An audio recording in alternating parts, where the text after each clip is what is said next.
لا يحصى امتنانه باللسان ولا بالقلم.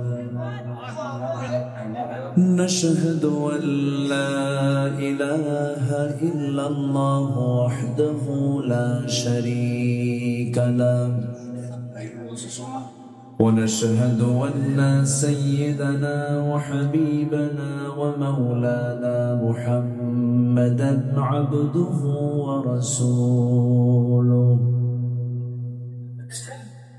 الذي أرسله بالحق بشيرا ونذيرا وداعيا إلى الله بإذنه وسراجا وقمرا منيرا.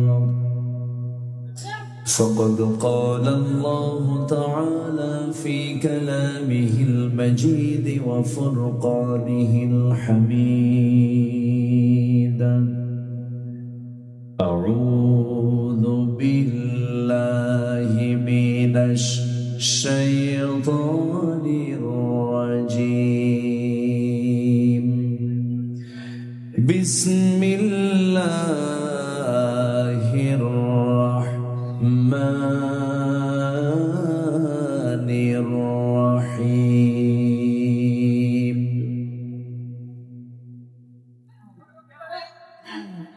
ومن الناس من يقول آمنا بالله وباليوم الآخر وما هم بمؤمنين.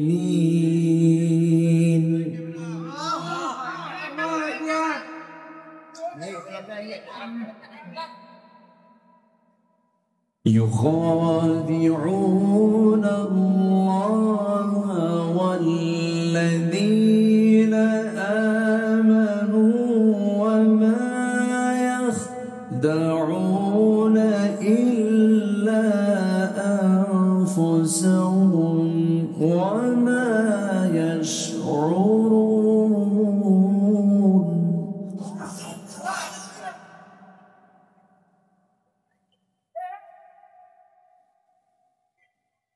في قلوبهم مرض فزادهم الله مرضا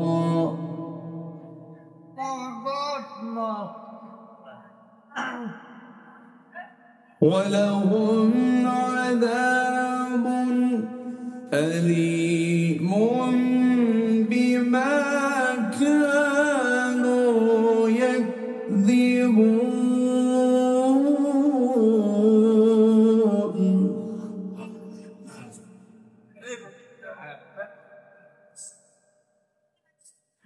وإذا قيل لهم لا تفسدوا في الأرض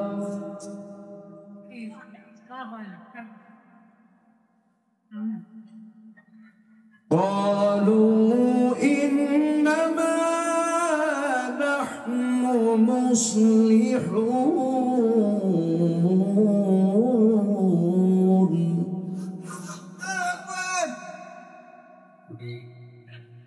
ألا إنهم هم المفسدون ولكن لا يشعرون.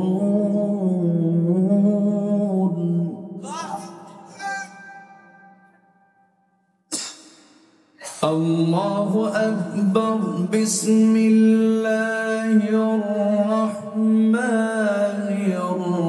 الرحيم. إن الله وملائكته يصلون على النبي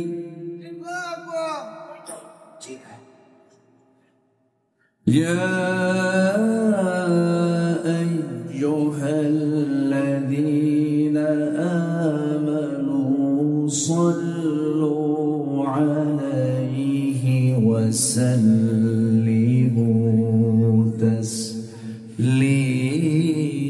تسليما اللهم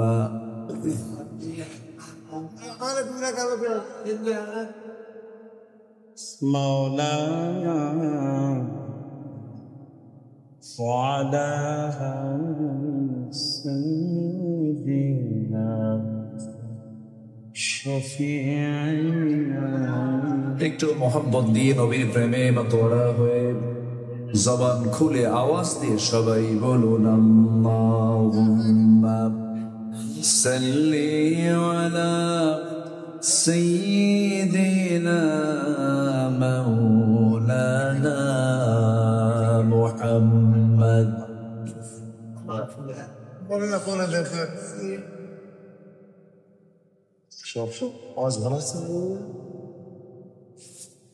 প্রাণের অধিক বেশি যার দাম রাহমাতাল লিল আলামিন প্রাণের অধিক বেশি যার দাম রাহমাতাল লিল আলামিন জানো কি তোমরা তাহার নাম রাহমাতাল লিল আলামিন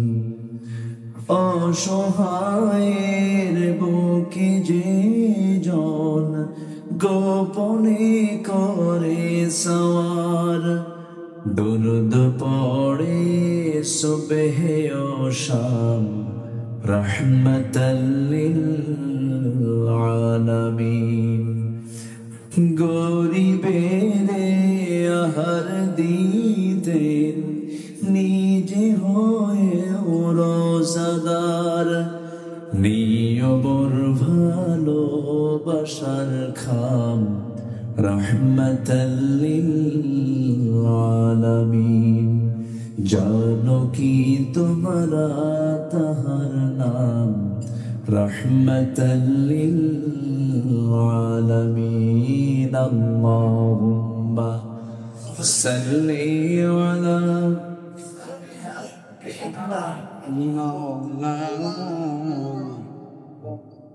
وعلى آل سيدنا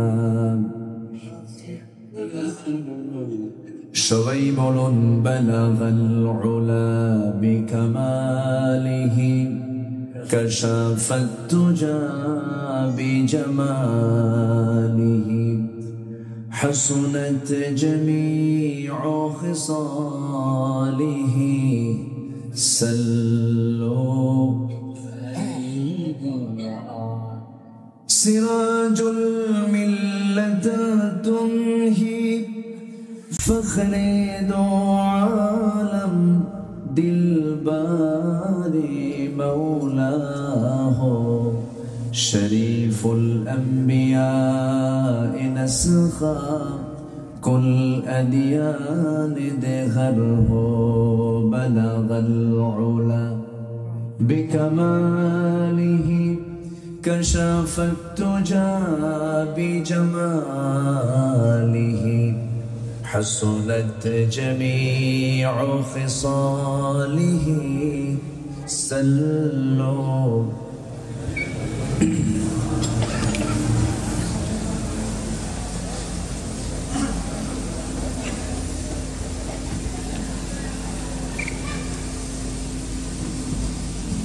পাবনা জেলার সদর উপজেলার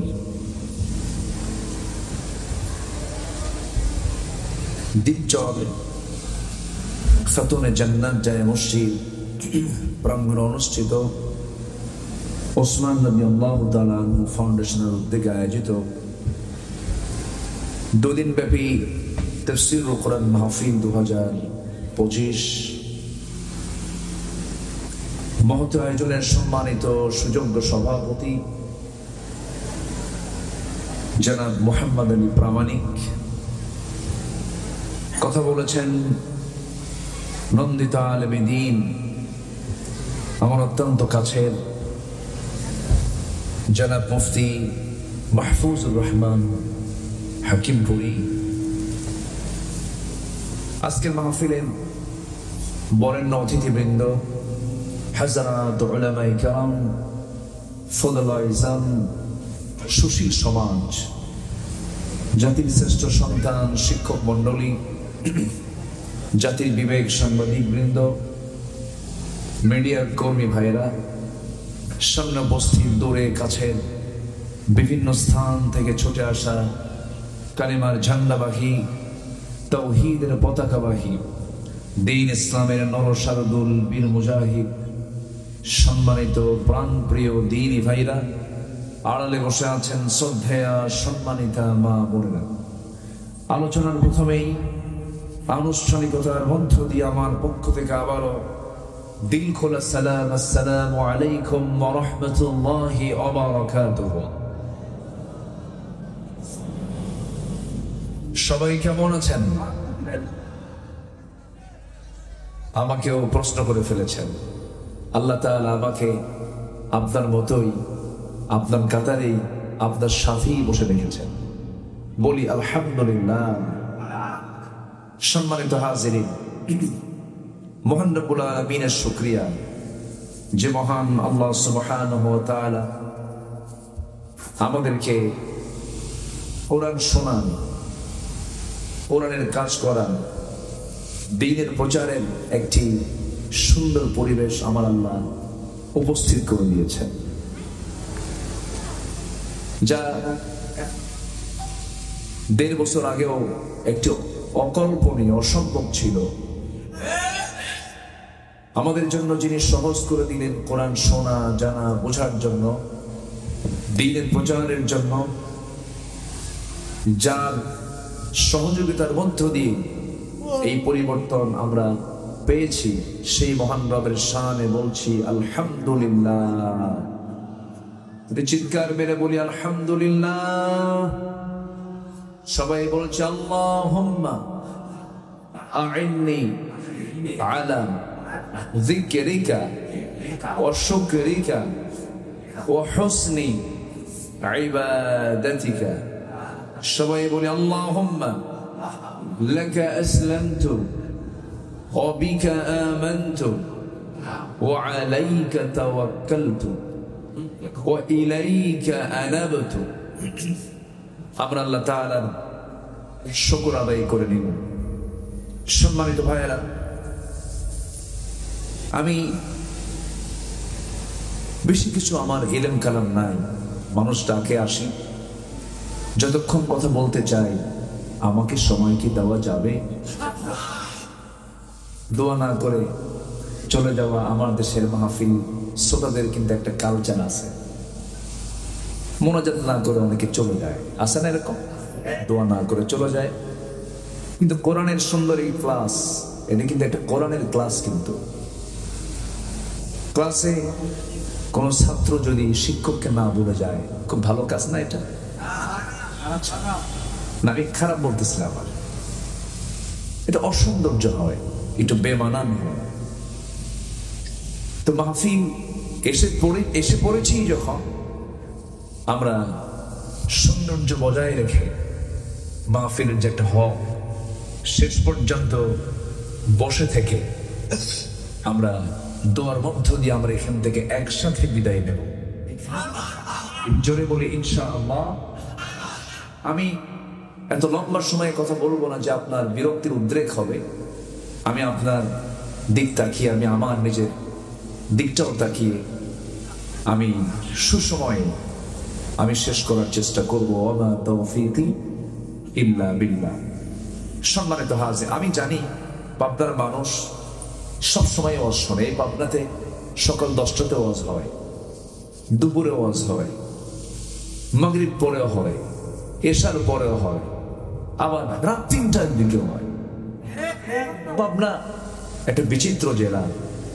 এই জেলাতে মানুষগুলো খুব ধৈর্যের পিরামিড, আলহামদুলিল্লাহ। আবার যে লোকগুলোর একটু তারটার সেরা আছে, এগুলোর তারগুলো টাইটও দেওয়া হয় এই পাবনাতে। ঠিক আছে না? খুব সুন্দর। এবং আপনারা দুনিয়াতে বসে এই পাবনার মানুষ সবচেয়ে বেশি জান্নাতের খাবার খায়, জান্নাতের শরাব আপনারা পান করেন। যে জেলার মানুষ সবচেয়ে বেশি দুধ পায় কোন জেলা বলেন? পাবনার ঘি। পাবনার ঘি আসে কোন জায়গা থেকে? ঘিটা হয় কিসে থেকে? দুধ থেকে। এই দুধ শুধু দুনিয়ার খাবার না, জান্নাতের খাবার। জোরে বলি সুবহানাল্লাহ। তাহলে সব দিক থেকেই ধন্য একটি জনপদ হলো পাবনা। বলি আলহামদুলিল্লাহ। সম্মানিত ভাইয়েরা, আমি সেখান থেকে কথা বলবো যেখান থেকে আমার অভ্যাস অনুযায়ী তেলাওয়াত দিয়ে শুরু করেছি। আমি আমার 26 বছরের, আমি আব্দুল্লাহ আমিন, এই 25 থেকে 26 বছরের এই দীর্ঘ সময়ে আমি চেষ্টা করেছি অযাচিত, অতিরিক্ত, বেহুদা, বাজে কোনো কথা আমার মুখ থেকে না বের করার জন্য। আমাকে যারা ফলো করেন, যারা শুনেন, আমার শব্দ চয়নে আমি খুব সতর্ক থাকার চেষ্টা করি। এখন আরো বেশি সতর্ক থাকার চেষ্টা করি। কেন জানেন? এই যে মিডিয়াগুলো থাকে, কিরকম গা দিবে, এরা কি করে জানেন? ওরা খোঁজে 2 ঘন্টার বক্তৃতে কোন ভুলটা খুঁজে পাওয়া যায়। ঠিক তো কিছুই নেই। তো এই বিষয়গুলো আমাদের মাথায় রেখেই কথা বলা উচিত, আমি এটা মনে করি। কারণ ইমানদারের কথা হবে হলো দলিল লেখকের দলিল লেখার মতো, যেন শব্দ চয়নে চুল পরিমাণ যেন কোনো ভুল না বের হয়। কারণ মুমিন তো সেই যে তার মুখ থেকে অসংগত বাজে বেহুদা শব্দ যেন তার মুখ থেকে না বের হয়। আফসোস লাগে, কয়েকটা দিন মিডিয়া থেকে লক্ষ্য করছে এক আলেম আরেক আলেমরে গালিগালাজ দিচ্ছে। লক্ষ্য করছেন কিনা আমি জানি না, লক্ষ্য করছি। এটা কেন? যদি কারো মুখ থেকে যদি কোনো খারাপ কথা, বাজে কথা বের হয়, ভাবতে হবে ওর মধ্যে মুনাফিকের গন্ধ ঢুকে গেছে। আমরা সতর্ক থাকার চেষ্টা করব, আমার কথায় যেন কেউ আঘাত না পায়, আমার হাতে যেন কারো আঘাত না যায়। আল মুসলিম মান সালিম আল মুসলিমুনা বিল লিসানিহি ওয়া ইয়াদিহি। প্রকৃত মুসলমান তো সেই যার জবান এবং হাত থেকে অন্য মুসলমান নিরাপদে থাকবে। এটাই হচ্ছে প্রকৃত মুসলমানের কাজ। আমরা এগুলো খেয়াল করব। জোরে বলি ইনশাআল্লাহ। সম্মানিত ভাইরা, আমি যেখান থেকে তেলাওয়াত করেছি আল্লাহ তাআলা সেখানে বলেছেন কিছু মানুষ আছে, কিছু মানুষ, অমিনান নাস, মানুষের মধ্যে কিছু মানুষ আছে যারা, কারা? যারা বলে আমি ঈমান এনেছি, আখিরাতকে বিশ্বাস করেছি, কিন্তু আল্লাহ বলছেন ওয়া মা হুম বিমুমিনিন, কিন্তু এরা ঈমান আনে না, এরা আসলে মুমিন না। এরকম ধরনের লোক তো মনে হয় বাংলার জমিনে খুঁজে পাওয়া খুব মুশকিল। বাংলার জমিনে কেমন লোক আছে? আসতে বলবেন না, আছে? আছে। বিশেষ করে এই সমস্ত লোকগুলো নির্বাচনের আগে বেশি পাওয়া যায়, বুঝলেন? এরা হলো সিজনাল মুসল্লি, ইলেকশনিক মুসল্লি। এরা ইলেকশন আসে, মাথায় টুপি ওঠে এবং আসরের নামাজ 4 বার পড়ে। আছে কিনা? আছে কিনা বলেন? ওয়া মা হুম বিমুমিনিন, এরা প্রকৃত মুমিন না। এরা একটা ধান্দায়, একটা চিন্তায়, একটা লক্ষ্যে শুধু অভিনয় করে। ঈমানকে অভিনয় দিয়ে না বাস্তবতায়? ঈমানকে অভিনয় দিয়ে হবে না বাস্তবতায় থাকতে হবে? বাস্তবতায় থাকতে হবে। তাহলে আমরা যে আমাদের চলার পথে যে কাজগুলো করছি, কোনো কাজ কি ইবাদতের বাইরে কোনো কাজ আছে? ইসলাম এমন একটি দিনের নাম, নখ কাটবেন কেমনে সে বিধান মনে হয় বাদ পড়েছে। আপনি টয়লেটে যাবেন কেমনে দোয়া মনে হয় নাই, আবার বের হবেন কেমনে দোয়া মনে হয় নাই। রাতের বেলা স্ত্রীর সহবাস করবেন কোন পদ্ধতিতে, এটাও ইসলাম আছে না নাই? ইসলাম সব বলে দিয়েছে। যদি আপনি ইসলাম মেনে চলেন, সব কাজ হয়ে যাবে ইবাদত। সব কাজ কি হয়ে যাবে? ইবাদত। এখন এই ইবাদত আমি করলাম কিন্তু কবুল হচ্ছে না, কবুল হলো না, তাহলে কি ইবাদত করে লাভ আছে? তো ইবাদত কবুল করার পথে কিছু অন্তরায় থেকে যায়, কিছু শর্ত থেকে যায়, যে শর্তগুলো পূরণ করলে পরে আমার ইবাদত কবুল হবে, আর যে অকাম কুকাম গুলো আছে এগুলো রাখলে পরে আমার ইবাদত কবুল হবে না। ইবাদত কবুলের কিছু শর্ত আছে। শর্ত হলো 10টা অপকর্ম ছেড়ে দিতে হবে, 10টা অপ্রিয় কাজকে নিজের জীবন থেকে মাইনাস করতে হবে। এর মধ্যে 1 নম্বর হলো মুনাফিকি। মুনাফিকি তো নাই, আসতে বলে আছে আছে। মুনাফিক কাকে বলে? মুখে এক, অন্তরে আরে। সামনে দেখলে ভাই আপনার মতো লোকই হয় না, আড়াল হলেই কয় হারাম জাদা। আছে এরকম লোক কি আছে? এরা কি, এরা কি বলেন তো? আচ্ছা, এগুলো আলোচনা কি করার দরকার আছে? যেন যে রোগ সমাজে আছে এই রোগগুলোর জন্য আমরা ট্রিটমেন্ট করতে পারি, এই জন্য আমি পয়েন্ট আজকে বলেছি। তাহলে ইবাদত কবুলে যে শর্তগুলো যেগুলো ছাড়তে হবে, 1 নম্বর হলো মুনাফিকি ছাড়তে হবে। আল্লাহ রাব্বুল আলামিন বলেন, وَمِنَ النَّاسِ مَن يَقُولُ آمَنَّا بِاللَّهِ وَبِالْيَوْمِ الْآخِرِ وَمَا هُمْ بِمُؤْمِنِينَ। মানুষের মাঝে কিছু মানুষ আছে যারা বলে আমি ঈমান এনেছি, পরকালকে বিশ্বাস করেছি, টাকা আছে হজ করে আসছি, টাকা আছে মসজিদ বানায় দিয়েছি, মাদ্রাসা বানায় দিয়েছি, রাস্তাঘাট করে দিয়েছি, ব্রিজ কালভার্ট করে দিয়েছি, জনগণের খেদমত করতেছে, আমি তো ঈমানদার। কিন্তু আল্লাহ বলছেন না, সে প্রকৃত ঈমানদার এখনো হতে পারেনি, কারণ তার মধ্যে মুনাফিকি আছে। আমার বন্ধুগণ, মুনাফিকদের বৈশিষ্ট্য রাসূল বলেছেন, কোন জায়গায় 3টা বলেছেন, কোন জায়গায় 4টা বলেছেন। এর মধ্যে অন্যতম মুনাফিকের লক্ষণ হলো যখন সে কথা বলে মিথ্যা কথা বলে। এমন লোক তো বাংলার জমিনে নাই। মিথ্যা কথা সবচেয়ে বেশি বলে কারা? মুনাফিক তো ঠিকই আছে। কোন শ্রেণী? আলেম ওলামা, শিক্ষক, কারা? নেতারা। দেখেন, দেখছেন মানে প্যাস আমার লাগাই, আমার কি দোষ আছে? কোন বললেন তো আপনার নেতারা মিথ্যা কথা বলে। আসলে কি মিথ্যা কথা বলে? আস্তে বলে বলে বলে বলে পলিটিক্স, রাজনীতি করতে গিয়ে কি না করে না, কি না বলে না বলে। সকালে একরকম, বিকেলে আরেক রকম। কিন্তু রাজনীতি চর্চাতে এমন হওয়া উচিত ছিল না। রাজনীতির চর্চা করেছেন মুহাম্মদ সাল্লাল্লাহু মিথ্যা দিয়া। এই পৃথিবীতে কোন মানুষটা জীবনে কৌতুক কোনো মিথ্যা বলেন না? কোন মানুষ? মুহাম্মদ সাল্লাল্লাহু। তিনি কি শাসন করেছেন?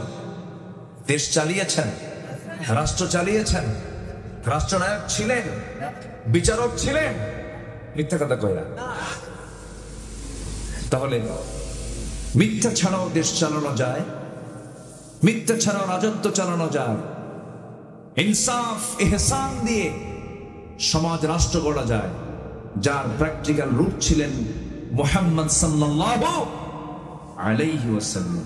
কিন্তু দুঃখজনক হলো সত্য, 54 বছর আমরা যা দেখেছি শুধু মিথ্যাই দেখেছি, ধোঁকাবাজি দেখেছি, প্রতারণা দেখেছি। আমার দেশে নামাজের আইন পাশ না হলেও পাশ হয়েছে মদের আইন, পাশ হয়েছে বেশ্যাবৃত্তির আইন, পাশ হয়েছে সুদের আইন। কিন্তু মুসলমানরাই দেশ চালিয়েছেন, মুসলমানরাই দেশ শাসন করেছেন। তারা মিনিমাম নামাজের বিলটিকেও তারা আনতে পারেন নাই। কারণ আনবেন কেমনে? নিজেই তো নামাজ পড়েন না, মদের বোতল নিয়ে বসে থাকে। কিনা মদের বোতল নিয়ে যারা বসে থাকে তারা কি মদের আইন বন্ধ করতে পারবে? সব দেখেছি আমরা, দেখলাম। আমার দেশের কৃষকরা অশিক্ষিত, চামড়া কালো হয়ে গেছে খাটতে খাটতে, দেশকে আগায় দিল। শ্রমিকরা সীমিত বেতনে শ্রম দিয়ে দেশকে আগায় দিল। প্রবাসীরা পাখির মতো ঝুলে ঝুলে কনস্ট্রাকশনের কাজ করে রেমিটেন্স পাঠায় দেশকে আগায় দিল। সব অশিক্ষিত, দেশকে পিছায় দিয়েছে কারা? যারা দেশটাকে ব্যবসার জায়গা মনে করে, দেশে রাজনীতির নামে সন্ত্রাসী করে, দুর্নীতি করে, দেশের টাকা যারা বাইরে লোপাট করেছে, পাচার করেছে, তারাই দেশটাকে আজকে এই পরিস্থিতির মধ্যে ঠেলে দিয়েছে। সম্মানিত ভাইয়েরা, সম্মানিত বন্ধুগণ, আমরা সব ডাকে শেষ করেছি। আমরা দেখেছি আইয়ুবের শাসন, শুনেছি মুজিবের ভাষণ, কেটেছেন খাল জিয়া, আর চাচা এরশাদের তাল বেতাল, আর মাঝখান দিয়ে চলছে হরতাল আর হরতাল। সব দেখা শেষ। আগামীর দেশকে আমরা দেখতে চাই কোরআনের বাংলাদেশ। রাজি আছেন কারা কারা? হাত উঁচু করে দেখান মতো।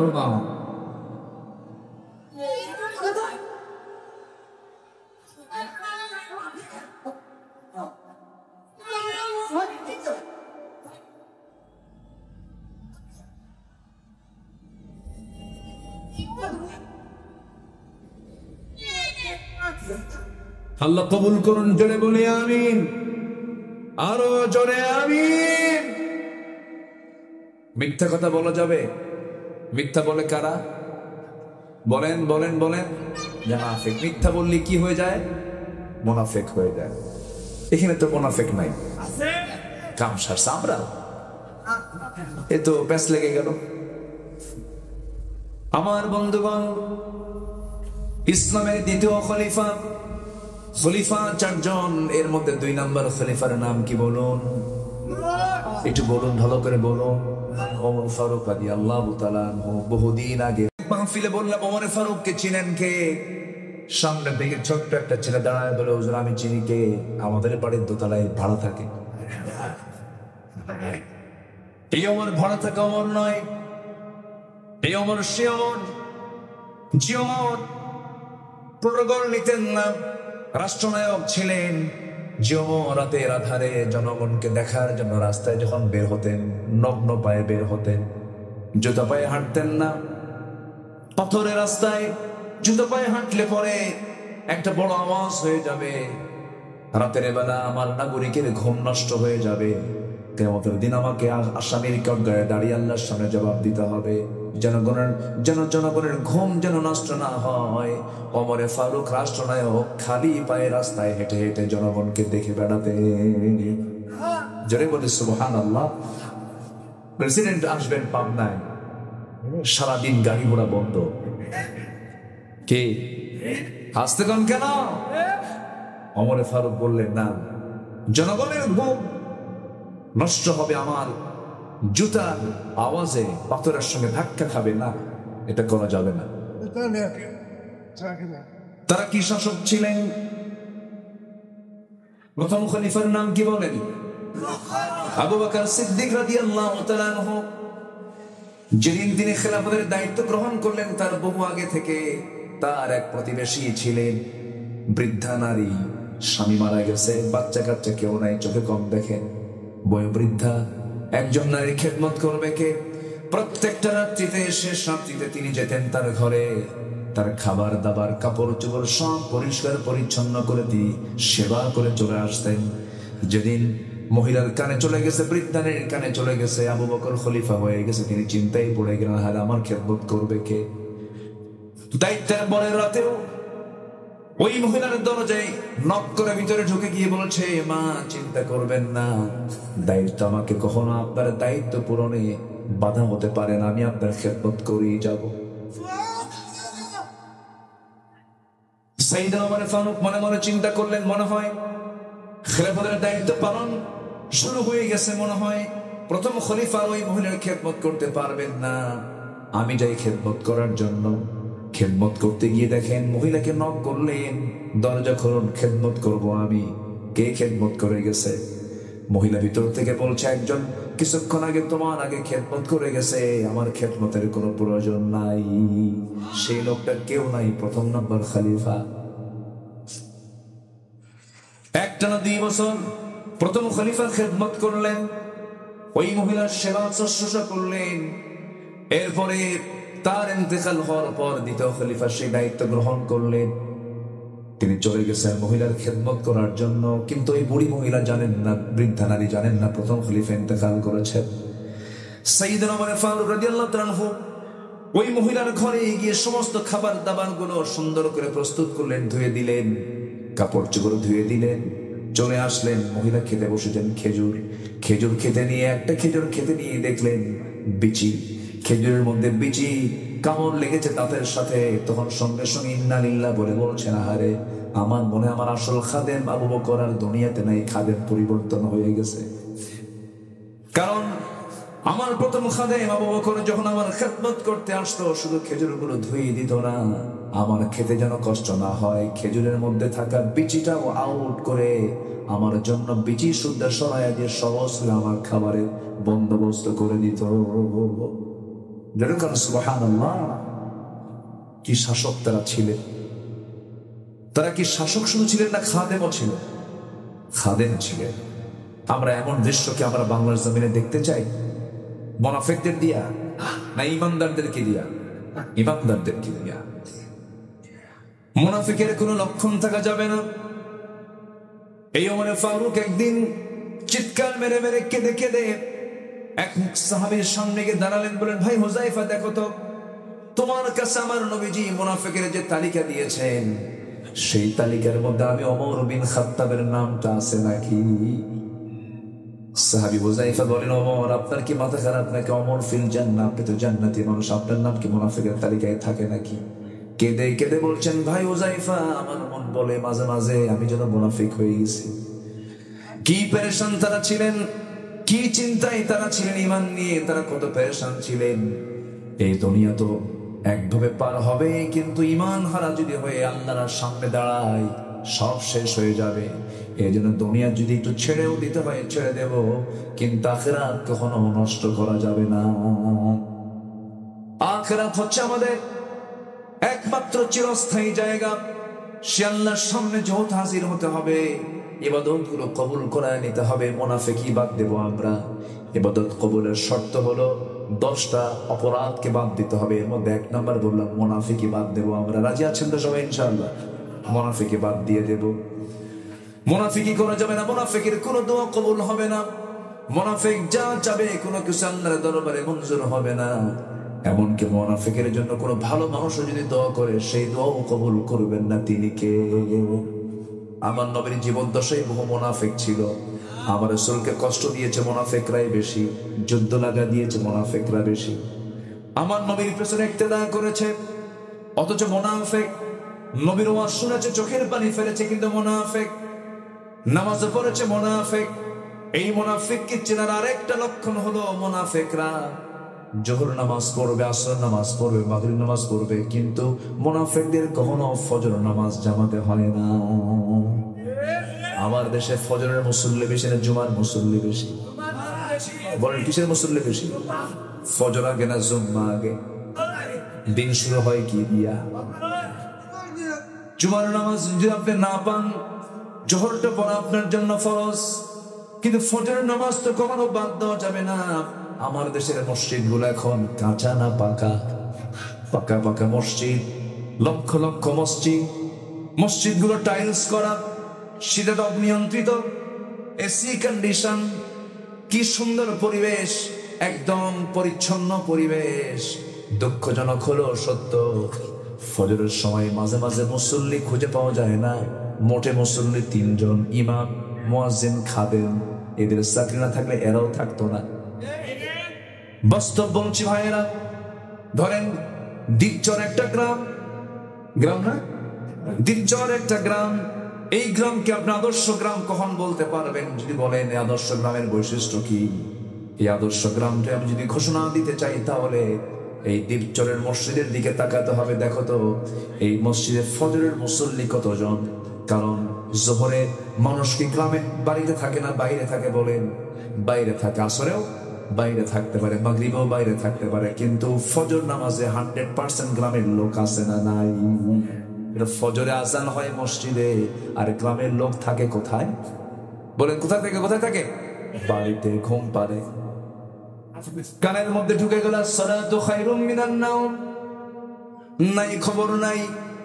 কিন্তু একটা আদর্শ গ্রামের বৈশিষ্ট্য হলো, ওই গ্রামের যত প্রাপ্তবয়স্ক নামাজি, যত প্রাপ্তবয়স্ক যাদের নামাজ ফরজ হয়েছে, প্রত্যেকটা পুরুষ ফজর নামাজে হাজির হয়ে যাবে। যদি কোনোদিন দেখেন আপনি প্ল্যান করবেন, দাওয়াতি কাজ করবেন আপনার গ্রাম নিয়ে, যেদিন আপনি আপনার গ্রামে 100% প্রাপ্তবয়স্ক পুরুষ মানুষ যেদিন আপনি মসজিদে পাবেন, সেদিন থেকে আমি ওয়াদা করে গেলাম, আজকে এই মাহফিল থেকে আমি বলে যাচ্ছি, দেখবেন গ্রামে আল্লাহর খাস রহমত আল্লাহ পাক নাজিল করে দিয়েছে। নামাজ নাই, মুসল্লি নাই, এই যে মাহফিল হয়ে যাবে, কাঁদবে, দোয়া করবে, মসজিদ ভরবে না। আমি কি ভুল বলছি? আমি কি ভুল বলছি? কেন কেন এমন হবে? রাসূল বলেছেন, যার উপরে নামাজ ফরজ মসজিদ আসে না, সমর্থ আছে, আমার মন চায় আমি সেই বাড়ি থেকে আগুন ধরাই, কি ধরাই দিই? আগুন লাগাই দিই। কি রাগ রাসূল বলেছেন, আগুন ধরাই দিতাম যদি ওই বাড়িতে নারী আর শিশু না থাকতো। শয়তান শেষ রাত্রে এসে বান্দার কাছে শিওরে বসে, একদম তাহাজ্জুদের সময় এসে বসে বলে, আলাইকা লাইলুন তাওয়ীল, তোমার রাতটা বড় লম্বা। দেখছেন কি ওয়াজ করে? দেখছেন? আলাইকা লাইলুন তাওয়ীল, তোমার রাতটা বড় লম্বা, ঘুমাও ঘুমাও।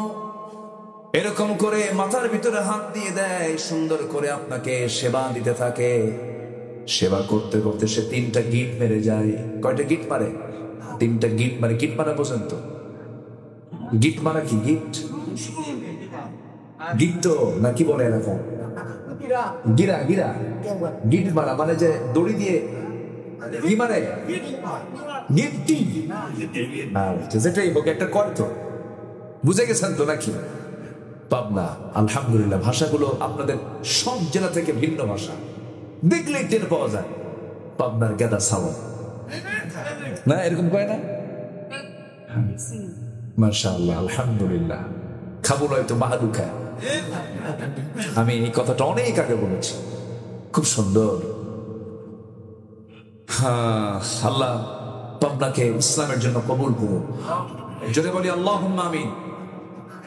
মাওলানা আব্দুস সুবহান সাহেবের নাম শুনেছেন তো? ইয়াং যুবকরা যারা আছো, বইগুলো পড়বা, তার জীবনী পড়বা, ইতিহাস পেয়ে যাবে। কি ত্যাগের জীবন তাদের। যারা পাবনার পুরাতন মানুষ, তার নাম বলে সুবহান মাওলানা, না কি বলে? সুবহান মাওলানা, এরকম বল। এদেশের শুধু নয়, বিশ্ব ইসলামী আন্দোলনের অন্যতম পথিকৃৎ মাওলানা আব্দুস সুবহান আপনাদের কলিজার টুকরা সন্তান, এই এলাকার সন্তান। আল্লাহু আকবার। সবে ক্যাম্পে ছিলেন, তাকে কেমন করে মেরেছে চিন্তা করা যায়? একটা অসুস্থ মানুষ হসপিটালে, হার্ট রোগী, নড়াচড়া করতে পারে না, ডান্ডা মেরে পড়ায়া, হাতে হ্যান্ডকাফ লাগায়া ওই অসুস্থ রোগীকে হসপিটালের বেডে তাকে চিৎ করে ফেলে রাখা হয়েছে। আল্লাহ তাআলা পরিবর্তন এমনি করেননি। এই আল্লাহর ওলি যারা ছিলেন, চোখের পানি আল্লাহর দরবারে মঞ্জুর হয়ে গেছে। বাতিলদের সঙ্গে তারা মাথা নত করেননি। আল্লামা সাইদি 25 বছর আগে বলেছিলেন, গাছের গোড়ায় নাড়া দেব, মামু বাড়ি দিল্লি গিয়ে পড়বা। কাঠমান্ডু পড়ছে, বলেন কাঠমান্ডু পড়ছে, নেপাল পড়েছে, ভুটান পড়েছে, আসামের গুয়াহাটি পড়েছে, ইংল্যান্ড পড়েছে, বার্লিন পড়েছে, জার্মানি পড়েছে, ইতালি, আবার বিয়ে বাড়ি আমেরিকা পড়ছে, তাও পড়েনি। কোথাও পড়ে নাই। সাইদি যে নগরের কথা বলেছেন, মামুরে সেই দিল্লি গিয়ে পড়ে গেছে। 25 বছর আগের কথা। কি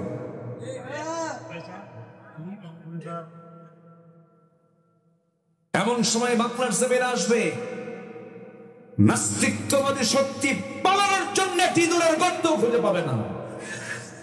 25 বছর আগের বক্তব্য, খুঁজে পায় নাই, কলার পাতায় শুয়েছিল। মুনাফিকি বাদ দিতে হবে। নির্বাণের জন্য নাকি টুপি পড়বেন, নির্বাণের জন্য নাকি হজ করবেন, একে আসরের নামাজ 4 বার পড়বেন, মুখে দাড়ি খোসা খোসা আনবেন, আবার বাঁচার জন্য দাড়ি কাটবেন। এগুলোই হচ্ছে সবচেয়ে বড় মুনাফিকি। ইসলাম মানতে হবে 1 আনা না 16 আনা, 16 আনা ইসলাম মানতে হবে। আমরা ইসলাম নিয়ে থাকতে চাই, বাঁচতে চাই, মরতে চাই। আল্লাহ কবুল করুন। জোরে বলি আমি। মুনাফিকি করা যাবে না। আমার নবীর জীবন দশায় মুনাফিকের ইন্তেকাল হলো, মারা গেল। সাহাবী তার ছেলে, ওই মুনাফিকের ছেলে আবার খুব ভালো সাহাবী ছিলেন। বাপ পড়লে সন্তানের মন কি একটু ভালো থাকে না, কান্না আসে, দয়া মায়া হয় কিনা বলেন? মানুষ তো, কাফের হোক আর মুশরিক হোক, মুনাফিক হোক, বাপ পড়লে ছেলের তো একটু কষ্ট হবে। এই যে ভাই কই যান? কোনো জামা নেই, বসেন। কোনো নোকটোক নেই, বসেন। করছেন একজন দেখলে আরেকজন গেলই তো আমি যাই, এই চিন্তা করেন। বসেন। আমি খুব খুশি, আমি খুবই আনন্দিত। আমি যখন রাস্তা দিয়ে আসি ভাবি যে রাস্তা ফুরাচ্ছে না, ব্যাপারটা কি? অনেক দূর চলে এসেছি, কিন্তু আমি মাহফিলের চিত্র দেখে আমার কলিজা ভরে গেছে। আলহামদুলিল্লাহ, আলহামদুলিল্লাহ। অনেক সুন্দর আপনারা। আমরা সৌন্দর্য শেষ পর্যন্ত আমরা টিকে রাখতে চাই। জোরে বলি ইনশাআল্লাহ।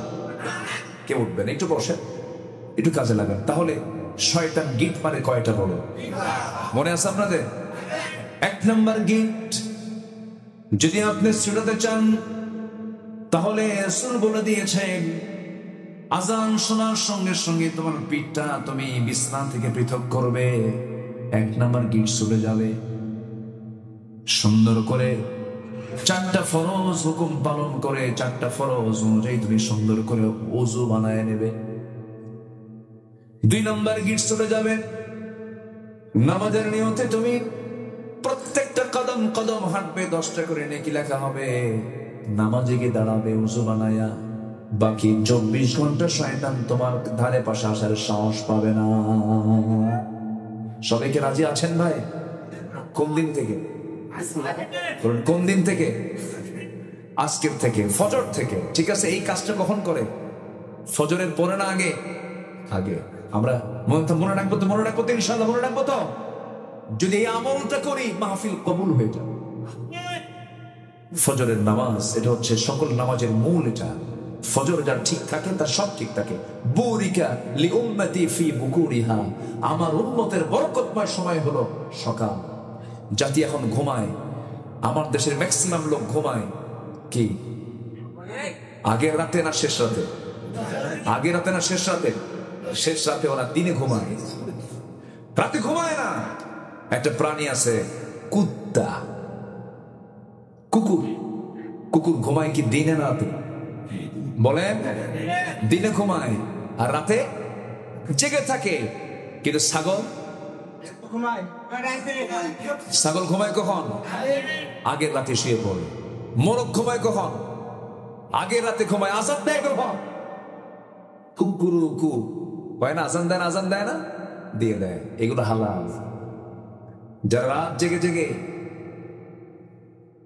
আকাম কুকাম করে বেড়ায় তাদের স্বভাব হলো কুকুরের মতো। অসুখ বিসুখ সবার আগে। দিনে ঘুম রাতে জাগে, তার অসুখ সবার আগে। এই জন্য মেডিকেল সায়েন্সের সাথে রাসূল কত আগে বলে দিয়েছেন। আমার রাসূল ঘুমটা কাভার করতেন আগের রাত্রিতে। ঈশার নামাজ পড়ে কোনো কাজ করতেন না, শুয়ে পড়তেন। সম্মানিত ভাইরা, তাহলে শয়তানের কয়টা গিট বলেন তো? এই গিটটা ছুটাতে পারবো তো ইনশাআল্লাহ? এই আমল যেন সবার মনে থাকে আজীবন। জোরে বলি ইনশাআল্লাহ। আমি আল্লাহর কসম করে বলে যাচ্ছি, যার ফজর হবে তার গোটা দিনটা বরকতময় হবে। ফজরকেও ছাড়বো না। সবচেয়ে মজার নামাজ কিসের নামাজ বলেন? ফজরের নামাজ পড়বো। রাজি আছেন না ইনশাআল্লাহ? আমি এবার মদিনায় গিয়ে ফজরের নামাজে দাঁড়াইছি। ফজরের 2 রাকাত নামাজ শেষ হয়েছে। 36 থেকে 37 মিনিট লম্বা সূরা দিয়ে তিনি নামাজ পড়ালেন। কি মজা, কি তৃপ্তি।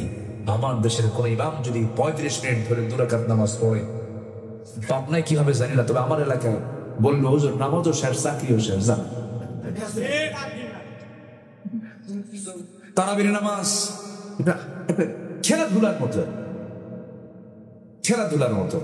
তারাবির নামাজ এত জোরে পড়ে ফেরেশতাকে আমি বুঝি নাই, এত জোরে পড়ে। আর যেটা আসতে পড়ে যে হাফেজ মুসল্লি কয় আলিশা হুজুর, এই নিয়ে কাম হবে না, একটু মানে তাড়াতাড়ি হুজুর নিয়ে আসো। ঠিক না, নামাজ হতে হবে তাড়াহুড়ো না আস্তে আস্তে, তাড়াহুড়ো না আস্তে আস্তে। বলুন তো সব কাজে কাজ আগে না ধৈর্য আগে?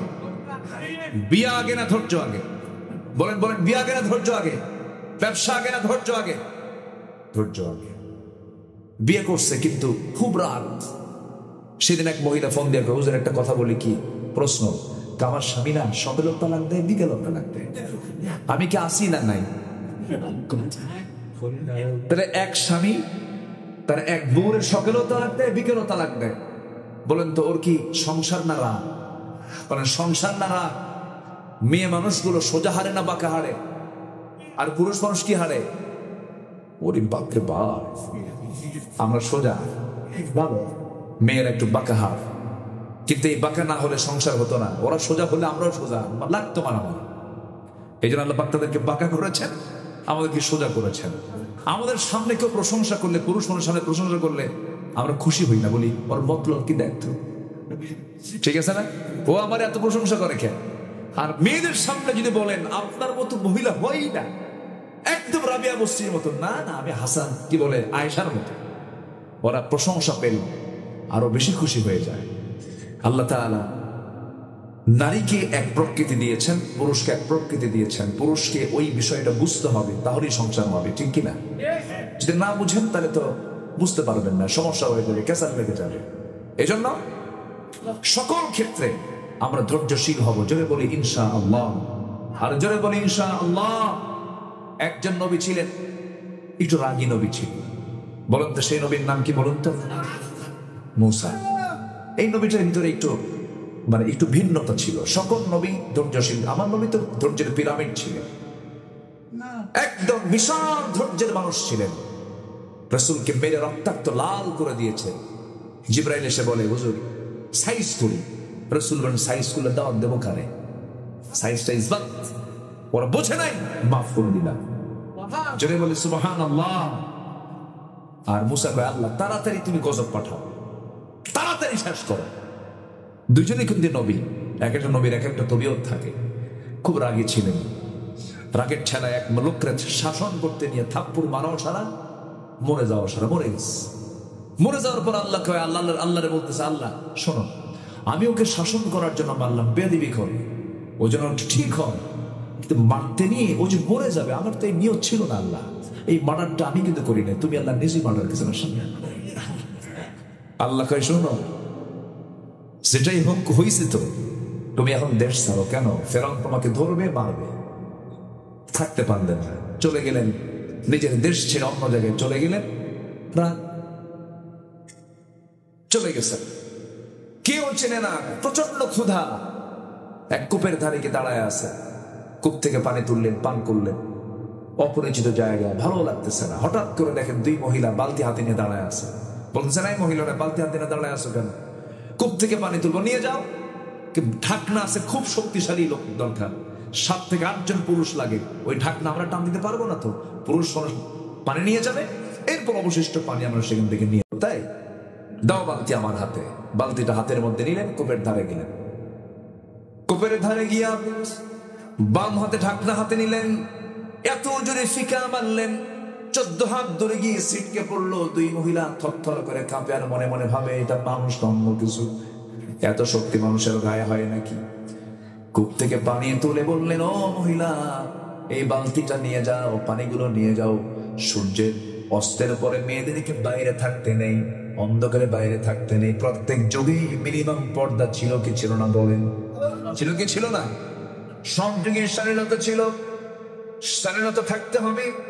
মানুষ পশুর মতো কেন হবে? পশুর গায়ে কোনো কাপড় চোপড় নাই, মানুষের গায়ে কাপড় চোপড় থাকবে। কিন্তু আজকে পশুর গায়ে যতটুকু পশম আছে, আজকে মানুষের গায়ে ততটুকু কাপড়ও নাই।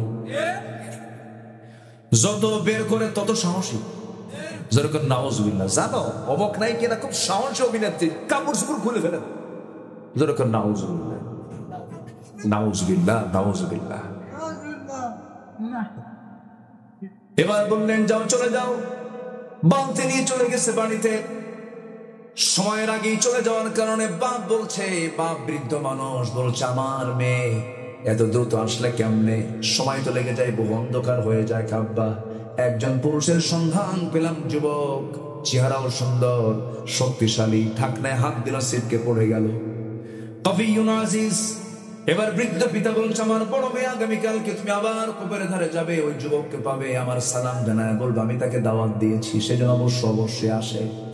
সঙ্গে সঙ্গে এই কথা শোনার পর বড় মেয়ে পরের দিন চলে গেছে, সালাম জানায় বলছে, হে যুবক, আবুনা শাইখুন কাবীর, আমাদের বাপ বুড়া মানুষ, আপনাকে সালাম জানিয়েছেন, আমাদের বাড়িতে আপনাকে দাওয়াত, আপনি যাবেন নাকি?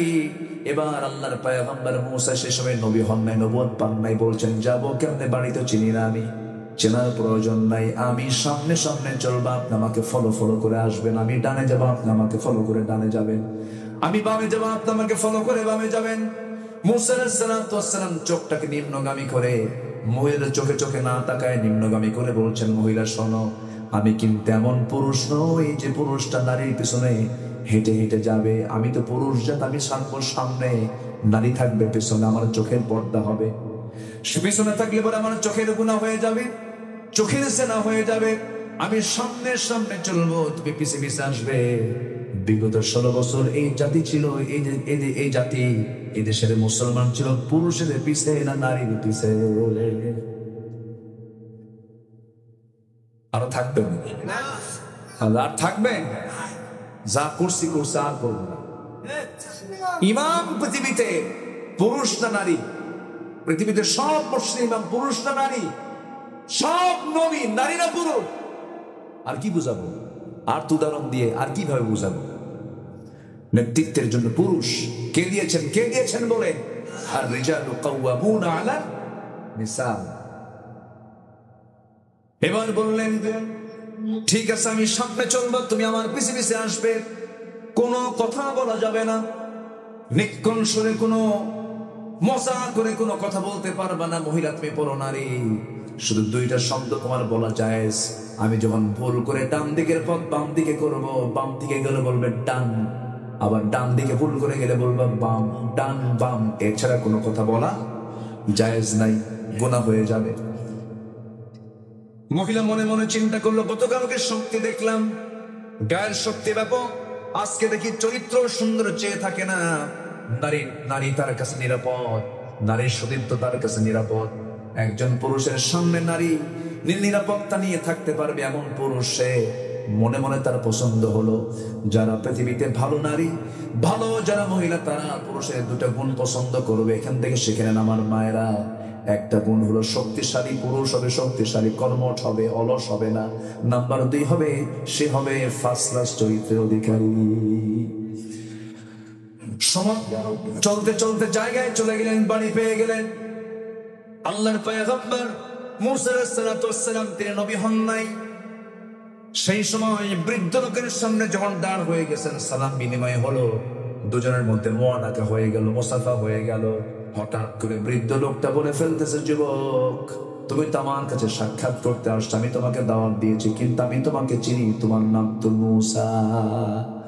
যখন বলে ফেলেছে, উনি মনে মনে চিন্তা, হারে এতগুলো মাইল দৌড় মেরে চলে আসলাম, কিন্তু আমাকে যারা না চিনতে পারে মানুষ, সেই জন্য আসছি, কিন্তু লোকটা আমাকে চিনলো, বড় রহস্যময় ঘটনা, তো প্যাঁচ লাগতে পারে, টেনশন ভিতরে, চেহারার মধ্যে ভয় ভাব। সঙ্গে সঙ্গে এই বৃদ্ধ লোকটা বলছো, মুসা তুমি এমন করে কি চিন্তা করো, তোমার নাম তো জানি না, তোমার কামও জানি কি, থাপ্পড় মানুষ মরে গেছে ওরা আসছো। আরো জলসরা হয়ে গেলেন। এবার বলছেন বৃদ্ধ লোকটা, ও আল্লাহ, ও মুসা, তুমি চিন্তা করো কেন, টেনশন করো কেন, তুমি বিপদের জায়গায় পড়ো নাই, আমি সাধারণ কোন বুড়োদের কাতারের বুড়ো আমি নই, আমার চামড়া কুচকে গেছে, আমার বয়স হয়ে গেছে বলে তুমি আমাকে অবহেলা করতে পারো না, আমি তো সাধারণ বুড়াদের কাতারের বুড়া নই, আমি হলাম এই মাদিয়ানবাসীর জন্য যাকে আল্লাহ তাআলা পয়গম্বর করে পাঠিয়েছেন, আমি হলাম আল্লাহর পয়গম্বর শুআয়ব আলাইহিস সালাতু ওয়াস সালাম। সুবহানাল্লাহ। وإلى مدين أخاهم شعيبا মুসার আনন্দ দেখে কাহারে নবীর সঙ্গে দেখা হয়ে গেল, আবার জড়িয়ে ধরলেন, খুব খুশি হলেন। এবার বৃদ্ধ নবী, বৃদ্ধ পিতা শুআয়ব বলছেন, ও মুসা, গতকালকে আমার মেয়েকে দেখেছো, আজকেও মেয়েকে দেখেছো, আমার দুটা মেয়ের যে কোনো একটা মেয়েকে তোমার সঙ্গে বিয়ে দেব, বিয়ে করবা নাকি? জবাব দিচ্ছেন যখন তখন। কি বুঝতেছেন কি? যখন তখন। এর মানে হলো এই চান্স পাইছে, নবীর জামাই হব। কার জামাই? নবীর জামাই হব। কত বড় সম্মান! যখন তখন। কিন্তু মেয়ের বাপ বলছে, মেয়ের বাবার মহব্বত মেয়ের দিকে আসে না নাই? বলে মেয়ের মহব্বতের দিকে তাকায় বলছো, মুসা বিয়েতে এখন দেওয়া যাবে না। কেন? থাপ্পড় মারলি মানুষ মরে। আমি আমার মেয়েকে দেব বিয়ে এখন, যদি এমন কাণ্ড হয়ে যায় থাপ্পড় মারা মাত্রই মরে গেল, কেমন করে মেয়েকে বিয়ে দেব? অতএব তোমার কিছু কাজ আছে, এই কাজগুলো তোমাকে করতে হবে। কি কাজ? আমার বাড়ির কিছু ছাগল আছে, এই ছাগল পালগুলো তোমাকে পালতে হবে 8 বছর অথবা 10 বছর। পালতে পারবা নাকি? 8 বছর হলে পরে অনার্স কোর্স, 10 বছর হলে পরে মাস্টার্স কোর্স। এই কথা শোনার সঙ্গে সঙ্গে আল্লাহ পয়গম্বরের প্রস্তাব শুনে মুসা বলছে, আপনি যখন নবী, আপনি আমাকে অর্ডার দিয়েছেন, আমি কি মানা করতে পারি নাকি? করব, পালন করব। কিন্তু ছাগল তো পৃথিবীতে এমন একটা প্রাণীর নাম, এর চাইতে শান্ত ভদ্র কোনো প্রাণী আর দ্বিতীয়টা নাই নাকি? খুব শান্ত না? শান্ত প্রাণী। একবার যদি ছাগল ব্রেক মারে, ব্রেক মারা পর্যন্ত সামনের 2 পা যদি একবার ছেড়ে দেয়, একবারে বসে দেয়, দড়ি সিরাপে চলে যাবে, নড়বে না, এমন একটা বাঁকা প্রাণীর ছাগল। আর সেই ছাগল পালার দায়িত্ব পেলেন একজন যুবক মুসা, যার রাগ বেশি। 10 বছর 10 বছর পালতে পালতে রাগ কমে গেছে। সর্বশেষ দিন ছাগলগুলো নিয়ে যখন বাড়ির দিকে রওনা করেছেন, ইবনে কাসির আসছে, একটা ছাগল একদিকে দিক বিদিক না চিন্তা করে মারছে দৌড়। ওই ছাগলটা ধরার জন্য তিনি পিছে পিছে তিনিও দৌড় মারছেন। দৌড়ের পরিমাণ যত বেশি, কম হবে না বেশি হবে। দৌড়াতে দৌড়াতে দৌড়াতে দৌড়াতে ক্লান্ত হয়ে গেছেন, ছাগলটা ধরতে পারছেন না। এক পর্যায়ে ধরা দিয়ে দিল। 2 পা 2 পা 2 হাতের মধ্যে ধরে একটা আসার মারার নিয়তে শূন্যের উপরে তুলেন, এক আসার মারবেন। লক্ষ্য করে দেখেন ছাগলটার মুখে চরম ভীতি, চরম ভয়ের ছাপ। লোমকূপ দিয়ে ঘামগুলো ঝরে ঝরে পড়তেছে, টপ টপ করে পড়তেছে। একটু দয়া হলো, মায়া হলো। আহারে তুই তো ছাগল, তোকে মেরে লাভটা কি? পাগলে কিনা বলে, ছাগলে কিনা খায়, তোকে মেরে লাভটা কি? সঙ্গে সঙ্গে করলেন কি 2 পা 2 পা 2 হাত থেকে ছেড়ে দিয়া ছাগলটাকে কোলের মধ্যে করে নিয়ে তিনি আদর করলেন। প্রাণীর প্রতি মায়া হলো, দয়া হলো। আল্লাহ বললেন, মুসা রাগ কমে গেছে, নবুয়ত দিয়ে দিলাম। যেরকম সুবহানাল্লাহ। কি ধৈর্যের দরকার আছে? ইবাদত করতে কি লাগে বলেন? মাহফিল শুনতে আসলেও কি লাগে? ধৈর্য লাগে। ধৈর্য ছাড়া কিছুই চলবে না। ইবাদত কবুলের জন্য 10টা শর্ত। 1 নাম্বার, মুনাফিকি বাদ দিতে হবে। নাম্বার 2 হলো, নাম্বার 2 আসেন, কেবল 1 নাম্বারে গেল। আরো আছে কয়টা? 9টা। ভয় পাচ্ছেন নাকি? যদি ফজর হয়, ফজর যদি হয় আপত্তি নাই, আচ্ছা থাকবে, নাম চলে যাবে।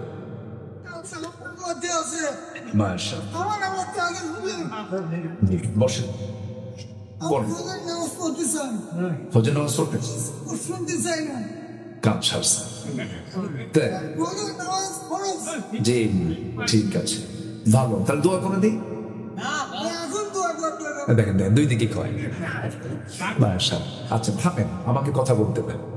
নাম্বার 2 হচ্ছে, নামাজের যাদের অলসতা আছে তাদের ইবাদত কবুল হবে না। নামাজে কি আমরা অলস থাকবো, অবহেলা করব? 5 ওয়াক্ত নামাজ পড়তে সবাই রাজি আছেন? রাজি আছেন কারা কারা? একটা হাত তুলে দেখেন তো দেখি। চিৎকার মেরে বলি, ইয়া আল্লাহ, আমাদেরকে 5 ওয়াক্ত সালাত আদায় করা তৌফিক তুমি আল্লাহ দিয়ে দাও। জোরে বলি আমিন, আরো জোরে আমিন।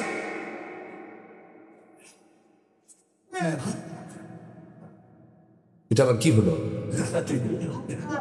আচ্ছা, এই যে মুরব্বী যাচ্ছে কেন? বসেন, আমি ধরে ফেলতেছি সবাইকে, কেউ যাবেন না। আমি খুবই খুশি, আলহামদুলিল্লাহ। আপনারা অনেক ভদ্র শান্ত, আল্লাহ আপনাদেরকে কবুল করুন, জোরে বলি আমিন। সাথে আমারও কবুল করুন, জোরে বলি আমিন। নামাজে আমরা কি যত্নশীল হব? বলেন যত্নশীল হব তো ইনশাআল্লাহ, না অলসতা দেখাবো? যত্নশীল হব। আল্লাহ রাব্বুল আলামিন বলেন ধ্বংসকার, আল্লাহ রাব্বুল আলামিন ধ্বংসকার তা ভয়ঙ্কর ভাবে জানাচ্ছেন, ফাওয়াইলুল লিল মুসাল্লিন আল্লাযীনা হুম আন সালাতিহিম সাহুন আল্লাযীনা হুম ইউরাউনা ওয়া ইয়ামনাউনাল মাউন। জোরে বলুন আল্লাহু আকবার।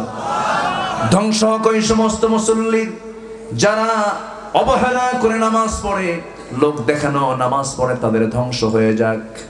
আসুন আমরা নামাজটাকে সুন্দর করার চেষ্টা করি, নামাজে যত্নশীল হই। সাহাবীদের নামাজের দিকে একটু তাকানোর চেষ্টা করি, সাহাবীরা কি মনোযোগ দিয়ে নামাজ পড়েছেন। আমার বন্ধুগণ, কোন এক সীমান্ত প্রহরায় দুই সাহাবীকে রাসূল নিয়োগ করলেন, আব্বাস এবং আম্মার।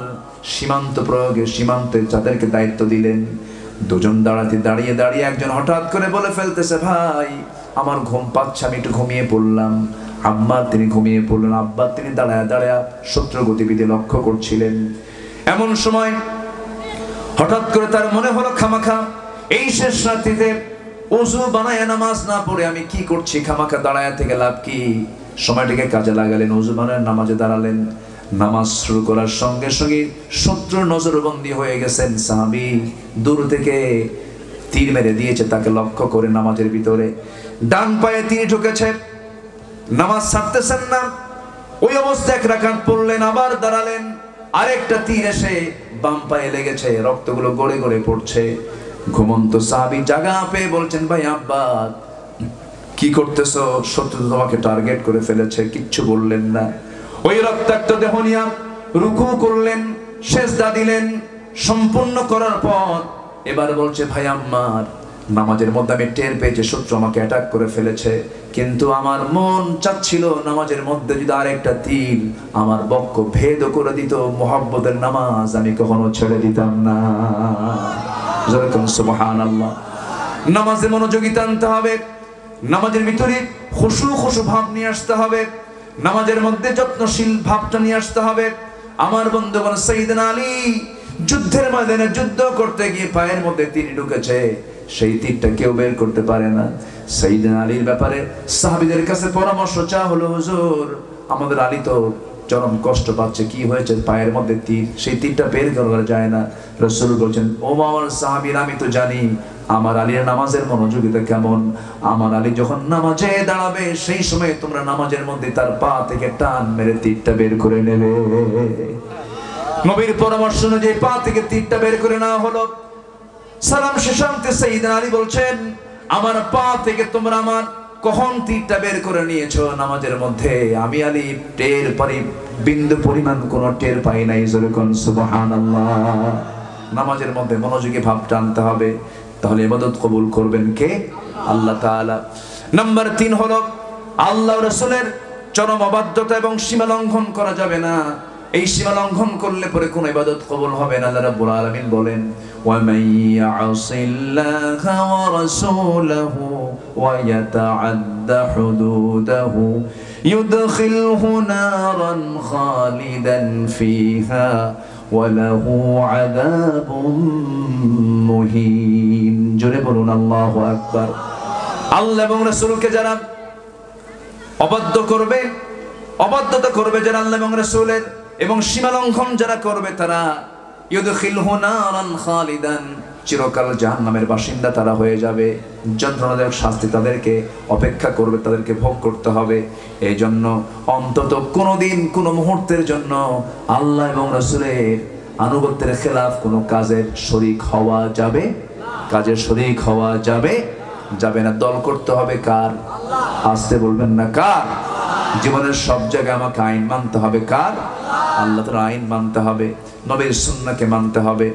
নাম্বার 4 হলো সময় যেহেতু কম, অল্প সময়ের মধ্যে আমি কভার করার চেষ্টা করছি, আল্লাহর সাথে শিরিক করা। নাম্বার 4, শিরিক বুঝি আমাদের সমাজে নাই? আসতে বলবেন না, আছে না নাই? বিসমিল্লাহ গলত, কতটা শিরিক, কতটা কি বলেন? বিসমিল্লাহ গলত বলা যাবে না। এটা অন্য সংস্কৃতি থেকে এসেছে। এরপরে বলে সোনা লক্ষ্মী। লক্ষ্মী এটা কি মুসলমানদের? বলেন মুসলমানদের লক্ষ্মী বলা যাবে না। আমি লক্ষ্মী কেন বলবো, অন্য কোনো শব্দ চয়ন করব।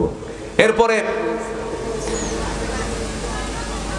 মানে লক্ষ্মী এটা হচ্ছে হিন্দু ভাইদের ডাক। তাদের মা আছে অনেক, মা লক্ষ্মী, মা ভগবতী, মা সরস্বতী, তারপরে মা ভবানী। ওদের মায়ের শেষ নাই, কোটি কোটি মা তাদের, কত যে মা আল্লাহ জানে। এখন মুসলমানরা চিন্তা করলো যেহেতু হিন্দু ভাইরা মা ধরেছে, আমরা বাপ ধরি, দয়াল বাবা, পীর বাবা, খাজা বাবা, ন্যাংটা বাবা, আউলা বাবা, আছে কিনা বলেন? আচ্ছা, তাহলে ওরা ধরছে মা আর মুসলমান ধরছে কি? দুটাই হলো কি? শিরক। দুটাই ভুল। ধরতে হবে কাকে? ওয়াতাসিমু বিহাবলিল্লাহি জামিআ। আল্লাহর রশিকে তোমরা ধরো। বাপকেও ধরা যাবে না, মাকেও ধরা যাবে না। চাইতে হবে কার কাছে? ওয়াইদাস্তাআনতা ফাস্তাইন বিল্লাহ। চাইতে হবে একমাত্র কার কাছে? আল্লাহর কাছে চাইতে হবে। শিরকের গুনাহ কখনো মাফ হবে না। এটা আল্লাহর ওয়াদা। কার ওয়াদা? আল্লাহর ওয়াদা। শিরক আমি আল্লাহ মাফ করব না। ওয়া মান ইউশরিক বিল্লাহ ফাকাদ হারামাল্লাহু আলাইহিল জান্নাহ। সম্মানিত ভাইরা, আল্লাহর আইনকে বিশ্বাস না করে, পৃথিবীর আইনকে যারা বিশ্বাস করে তারাও মুশরিক। অতএব মুশরিকদের কোনো দল করব না, আমরা আল্লাহর দল করব। যারা আল্লাহর আইন চায় না তারা মুশরিক। ঠিক কিনা বলেন? আল্লাহর আইনকে বাদ দিয়ে অন্য কোন আইনকে গ্রহণ করে, অবশ্যই তাদের মধ্যে শিরকের গন্ধ আছে না নাই? আছে। আল্লাহর দল করে যেতে হবে আমাকে আপনাকে। আমার দেশে ইসলামী হুকুমত কায়েম হোক, সবাই কি চান? কিন্তু আমার দেশে কিছু ফতুয়াবাজি আছে। এই যে নির্বাচন আসতেছে, দেখবেন এক শ্রেণীর কিছু ফতুয়াবাজরা তারা একসঙ্গে বলা শুরু করবে ভোট জায়েজ নাই, ভোট দেওয়াই জায়েজ নাই। তুই কোন দেশের বাসিন্দা? তুই যে ফতুয়া দিলি, তুই কোন টাকা ব্যবহার করিস? কোন দেশের তুই নাগরিক? কোন আইডি তোর? তোর যে আইডেন্টিটি কার্ড, এটা কার? তুমি দেশের নাগরিক হয়ে দেশের সমস্ত ফ্যাসিলিটি ভোগ করো, আবার বলো ভোট দেওয়া জায়েজ নাই। এরকম সিজনাল কিছু ফতুয়াবাজি আছে না নাই? বলেন তো আছে না নাই? আছে। শুধু বলে এটা হারাম, ওটা হারাম, ওটা হারাম, সব খেলে হারামি। আমার মনে হয় ওদের একটা কিতাবের নামে আছে কিতাবুল হারাম। ওগুলোর দিকে তাকাবো না আমরা। আমরা চাই এই দেশ সন্ত্রাস মুক্ত হোক, চাঁদাবাজ মুক্ত হোক। এমন দেশকে আপনারা গড়তে চান? সবাই কি গড়তে চান? ইউনিভার্সিটির ছাত্ররা তারা ভালো জিনিসটা বুঝে গেছে। এই 16 বছরে যে র্যাগিং হয়েছে ইউনিভার্সিটিগুলোতে, রাবিতে, ঢাবিতে, চবিতে, জবিতে, জাবিতে, এই ইউনিভার্সিটিগুলোতে যে র্যাগিং হয়েছে, যে শ্লীলতাহানি হয়েছে, যে ধর্ষণ হয়েছে, যে পরিমাণ নারীদের প্রতি নির্যাতন হয়েছে, তারা কোনটা ভালো নেতৃত্ব তারা চিনে গেছে। সৎ নেতৃত্বের রায় দিয়ে জাতিকে বুঝান দিয়েছে কাদের হাতে দেশ নিরাপদ। কথা বোঝা গেল? কথা ক্লিয়ার? সম্মানিত ভাইয়েরা, সম্মানিত বন্ধুগণ, প্রত্যেকটি জায়গায় যদি সৎ, যোগ্য, মেধাবী নেতৃত্ব চলে আসে, অসৎ নেতৃত্ব এমনি ভয়ে পালায় দূরে চলে যাবে। আমরা বাতিলকে ভয় পাবো না, আমরা হককে লালন করে সামনের দিকে এগিয়ে যাবো। জোরে বলি ইনশাআল্লাহ। মরে তো যাবোই ভাই, হককে নিয়েই মরবো। জোরে বলি ইনশাআল্লাহ। সাইদ মুগ্ধরা যদি জীবন দেয়, সেই রক্ত আমরা কি বৃথা যেতে দেবো ভাই? বলেন তো, বৃথা যেতে দেবো? জীবন দেওয়া কিন্তু সস্তা না। আন্দোলন, হুমকি ধামকি বহু কিছু করা যায়, যত রক্ত লাগে দেব, প্রয়োজনে লোক পাঠাবো, আমি যাব না। কি কথা কি বুঝতেছেন? কিন্তু জীবন দেওয়া কিন্তু এত সস্তা নয়। আমি সাইদের বাড়িতে গিয়েছি, রংপুর পীরগঞ্জে, জাফরপাড়ার পাশে তার বাড়ি। আমি গিয়েছি, তার মার সঙ্গে কথা বলেছি। তার মা বলে, আমার ছেলে আপনার ওয়াজের খুব ভক্ত ছিল, সে নামাজ পড়তো, সে দিন বুঝে আমল করার চেষ্টা করত। এই সাইদ বুকটা উঁচু করে জাতিকে দেখিয়ে দিয়েছে বাতিলের মোকাবেলা কেমন করে করতে হয়, এবং বিশ্ব মানুষের বিবেকে নাড়া দিয়েছে যে বাংলাদেশে একটি বাতিলকে উৎখাত করার জন্য দেশের যুব সমাজ কেমনে অ্যাক্টিভ হয়ে সামনের দিকে এগিয়ে যেতে পারে। এটার হাওয়া লেগেছিল কয়েকদিন আগে, কোন দেশে জানো? নেপালে লেগেছিল। দেখেন না, নেপালে লেগেছিল, কিভাবে মন্ত্রীগুলো কেমন করে ঘর থেকে পালাচ্ছে যাচ্ছে। সম্মানিত ভাইরা, জুলুমের অবসান ঘটায় দেন কে? আল্লাহ। আসতে বলেন, কে ঘটায় দেন? কে ঘটায় দেন? অতএব ইতিহাস থেকে শিক্ষা নেওয়ার দরকার আমাদের আছে না নাই? আছে। নাম্বার 5 হলো, সামনে পেছনে যারা নিন্দা করে তাদের কোনো দোয়া কবুল হবে না। আছে না এরকম লোক? আছে না? ওর মুখে ভালো প্রশংসাই নাই। একটা মানুষের ভিতরে কি ভালো গুণ থাকে, মন্দ গুণ থাকে, আমরা খুঁজবো কি ভালোটা না মন্দটা? ভালোটা। ভাই ও লোকটা না এই জিনিসটা খুব ভালো, আর মন্দটা মুখ থেকে বের করবো না, কারণ অন্যের মন্দটা আমি যদি আড়াল করি, আমার মন্দ আমার আল্লাহ আড়াল করবে। যেরকম সুবহানাল্লাহ, মান সাতারা মুসলিমান সাতারাহুল্লাহু ইয়াওমাল কিয়ামা। আমার বন্ধুগণ, ধ্বংস হোক কার? ওয়াইলুল লিকুল্লি হুমাযাতিল লুমাযাতিনিল্লাযী জামা'a মালান ওয়া 'আদ্দাদা ইয়াহসাবু আন্না মালাহু আখলাদা। ধ্বংস হোক তার যারা সামনে নিন্দাকারী, পিছনে গীবতকারী, তাদের ধ্বংস হয়ে যাক, তাদের দোয়া কবুল হবে না। নাম্বার 6 হলো আল্লাহকে ভুলে থাকা এবং মন্দ কাজের আদেশ করা। এই সমস্ত চরিত্র যাদের, তাদের কোনো দোয়া কবুল হবে না। আল মুনাফিকুনা ওয়াল মুনাফিকাতু বা'দুহুম মিন বা'দ ইয়া'মুরুনা বিল মুনকারি ওয়া ইয়ানহাউনা আনিল মা'রুফ। নাম্বার 7 হলো শয়তানের যারা পদাঙ্ক অনুসরণ করবে তাদের কোনো দোয়া কবুল হবে না, তাদের কোনো ইবাদত কবুল হবে না। এরপরে নাম্বার 8 হলো যারা লোক দেখানো কাজ করে, লোক দেখানো যারা ইবাদত করে। জানো, আমি না 2 লাখ টাকা দিছি মসজিদে, তুমি কি জানো? এই মাদ্রাসা আমি করায় দিছি। এই কোন বক্তা ওয়াজ করে আমার নামটা যেন ভালো করে উচ্চারণ করে, যেন সবার কানে যায়, অমুক হাজি এত টাকা দান করছে। এরকম লোক আছে না নাই?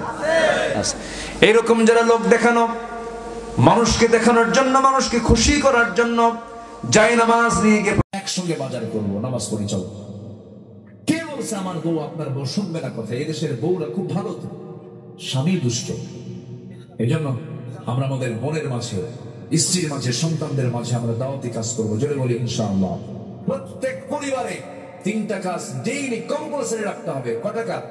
3টা কাজ। শুনে নেন, সব বাড়িতে বলে দিলাম, এটা কার্যকর করবে। নাম্বার 1 হচ্ছে তেলাওয়াত।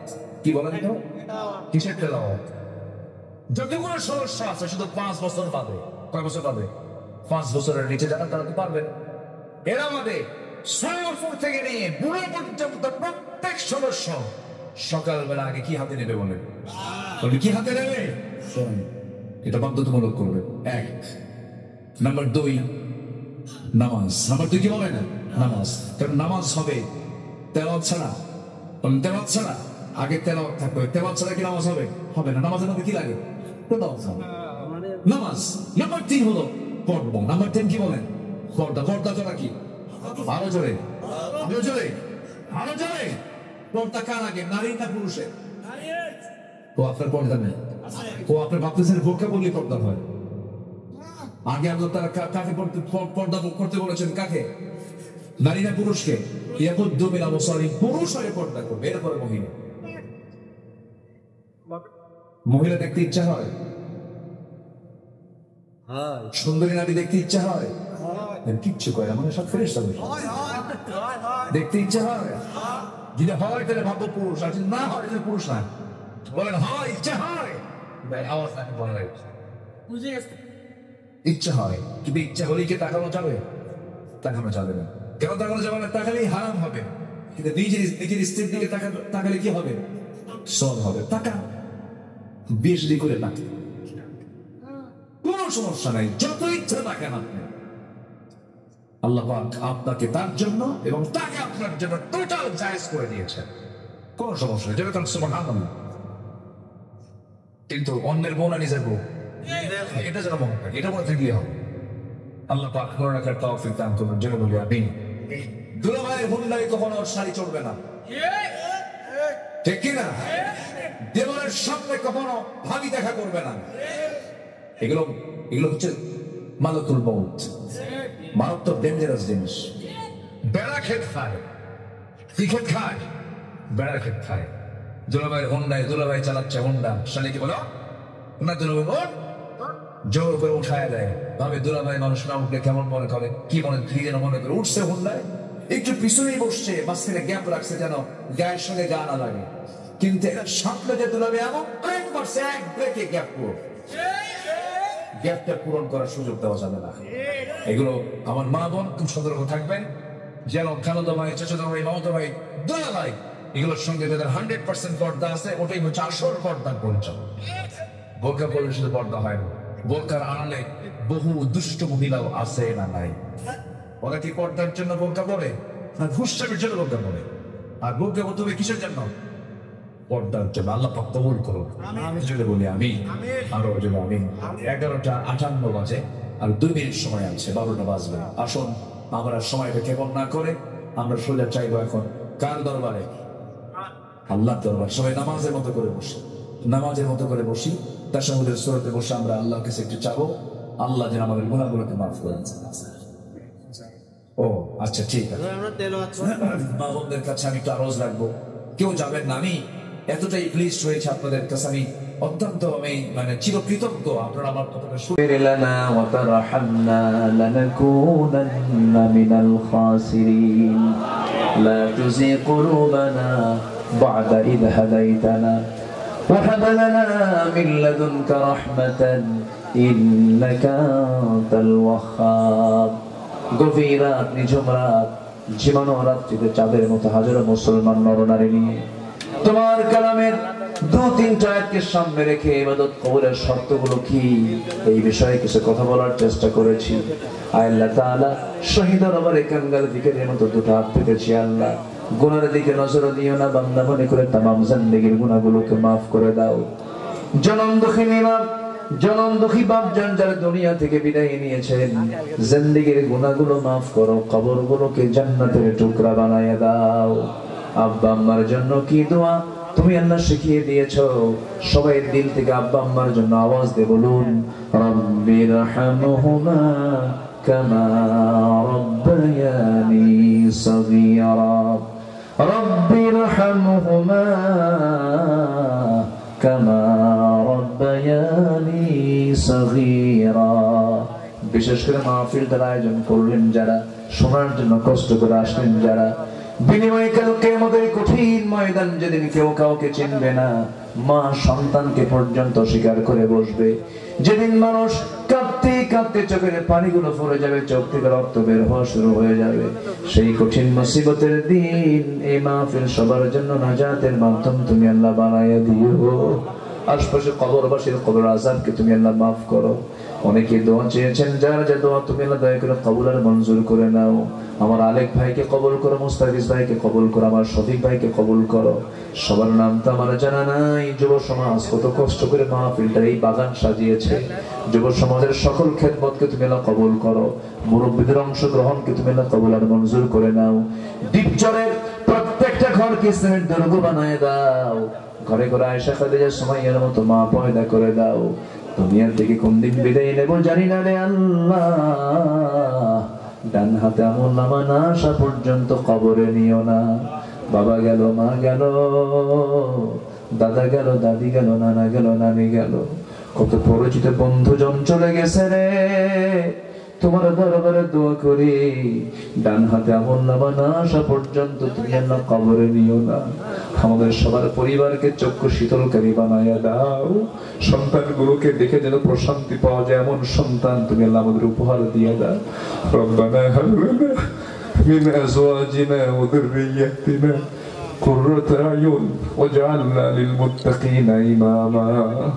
আল্লাহ আজকের সমাজে নেশাক্রান্ত যুব সমাজ, আল্লাহ সকল প্রকার নেশা থেকে যুব সমাজকে বাঁচাও, সকল প্রকার ফিতনা থেকে যুব সমাজকে বাঁচাও।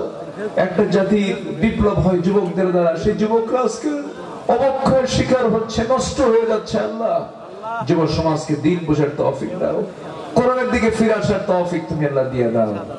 দুনিয়া থেকে কোন দিন বিদায় নেব জানি না, মালাকুল মউত কোন দিন আসবে কেউ বলতে পারি না। যেদিন মরবো রে, হাজার চেষ্টা করেও ফিরাতে পারবে না, টেনে হেঁচড়ে কবরের দিকে নিয়ে চলে যাবে। আমার 24 ঘন্টায় মাথার চুলগুলো খসে খসে পড়বে, 3 দিনে চামড়াগুলো গলে গলে পোকার পেটের খাবার হবে, 7 দিনে পেটের নাই মানে চোখ মুখ কান নাক দিয়ে বের হওয়া শুরু হয়ে যাবে রে, কিংবদন্তি মাকার চেহারা হয়ে যাবে। ও আল্লাহ, সে অন্তিম সময়ে যখন চলে আসবে, জামানে জারি করে দিও লা ইলাহা ইল্লাল্লাহু মুহাম্মাদুর রাসূলুল্লাহ।